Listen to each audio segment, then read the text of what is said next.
Welcome to Kenton's videos. Enjoy the video. In this video, I will explain how to make salmon gravy.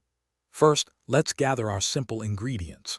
You will need about 1 cup of cooked salmon, either fresh or canned, 2 tablespoons of butter, 2 tablespoons of all-purpose flour, and 1½ cups of milk.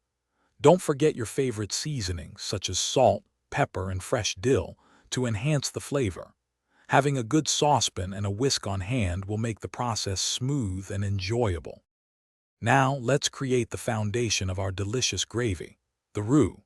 Begin by melting 2 tablespoons of unsalted butter in a medium saucepan over medium heat. Once the butter is fully melted and shimmering, gradually whisk in 2 tablespoons of all-purpose flour. Continue whisking constantly for about 1 to 2 minutes. This process cooks out the raw flour taste and allows the mixture to turn a beautiful, light golden brown, which is perfect for our gravy base. With our roux ready, it's time to add the liquid. Slowly pour in 1½ cups of whole milk, whisking continuously to prevent any lumps from forming.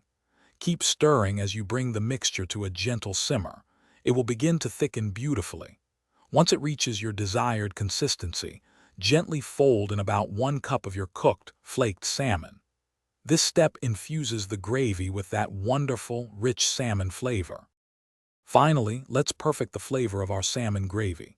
Season it with about 1/2 teaspoon of salt and a generous pinch of freshly ground black pepper, adjusting to your taste.